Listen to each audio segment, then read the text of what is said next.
Please turn to page 194 for Stage 1, Opinion Writing. Notice at the top of this page are the descriptors so that you know at this stage these are the elements, the skills that you will be teaching in content and organization. Sentences, notice we're just doing a title at this level, so we won't have any descriptors for sentences. And mechanics. At the top of Stage 1, you have your descriptors. Below, you have an example of the organizer filled in. Now, I'm going to show you how I do this with the children. Of course, we're always going to think of, at all these stages, the I, we, you model. And basically how that works is this, is at first, I may be reading a story, and when I'm done, I'm going to model how I have an opinion, how I'm going to fill in this organizer, and the kids will just watch, but they'll be able to interact with me, and you will see how in a moment. And then eventually we could have the children sitting at their desks, and then together we could do this activity. And finally, I could leave this activity as an independent paper that the children will fill out, maybe after they finish reading a story through the listening post, or after I've done a read aloud. This could be an independent activity, or maybe it's a homework assignment. When they finish reading a story at home, if their parents read aloud a story to them, this is what they could do as a connection activity to the story that was read to them. So this is something that you can connect and add to your instructional program all year long. Now let's get started and show you how to do it. Now remember, when we have an opinion, we always have opinions about either information, a text that we've read that was full of information, or we have an opinion about a story. We want to make sure that we're always going back and forth with both. In this particular case, I'm going to show the example of having an opinion with information. Here's the story that we just finished reading, Penguins. And I'm going to say to the boys and girls, we just finished reading all this information about penguins. Now, I, the reader, have an opinion about this information. I'm going to tell you what I think. I'm going to tell you, watch what I do when I have an opinion. I go like this. I go, I have an opinion.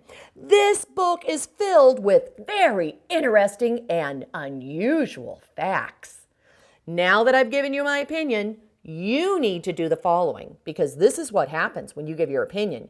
You can't just say something about a book. You can't just go, this is what I think about it.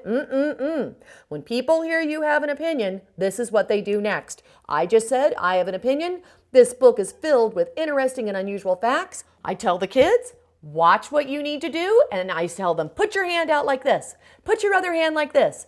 And then go, back it up, prove it, prove it, prove it. Prove the book is filled with interesting facts. Oh, so when I have an opinion that the book is filled with interesting facts, I can't just say that and get away with it. I have to back it up. Let's try it again, boys and girls. I have an opinion. This book is filled with interesting facts. Give it to me. And they go, prove it, prove it, prove it. Back it up, prove it has interesting facts. Oh, all right. Now here's my next step. Now I have to go in the book and show them evidence. I have to back it up with evidence. All right, so where would I get the proof? Am I just going to make it up, or do I have to actually go back in the book and show you something that proves there's interesting information in this book? I have to go back to the book. So everyone say, get in that book, get in that book. Okay. I'm going to get into the book and I'm going to show you where there's some interesting facts. Ooh, here's an interesting fact.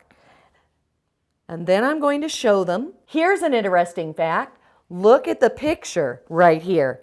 After about 65 days from when the egg hatches, the female returns, and it's her turn to care for the chick. She tucks it under her little pouch to keep it warm.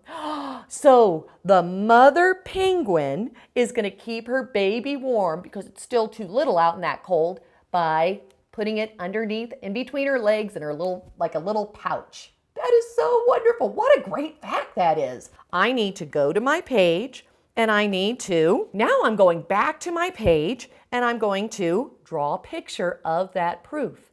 So notice here, I had the penguin with the baby, just like I saw in the story. The picture's my evidence to back up an interesting fact. Now, the last thing I do is I go like this. I go, okay, boys and girls, that book is filled with interesting facts. And then I have the kids go like this. Be polite, be polite. Don't just say your opinion. Oh, I'm sorry. I have to tell you what my opinion's about. I can't just say, oh, that's full of interesting facts. I have to tell you the title. So now the kids go, give the title, be polite. So the title is Penguins.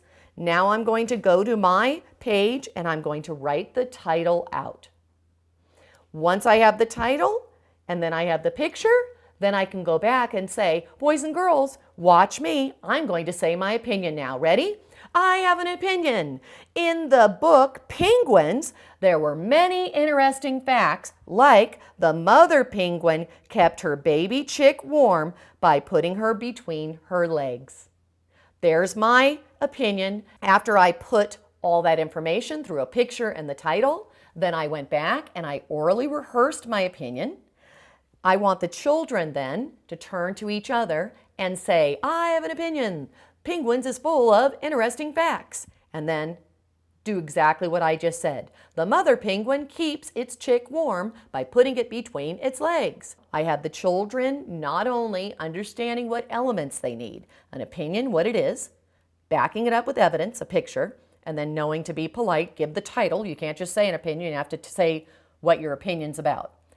That's what we're doing at stage 1, and you can do that every time you finish a read aloud. You can eventually have the kids and you filling in a page together, and then finally you can release this activity to where they independently would draw their own picture of their favorite part of a story or what interesting fact they read about in a book, and then write the title. And again, attach this to your listening post. Do this after you do a read aloud and have everyone go back and fill in their paper or connect it to their homework.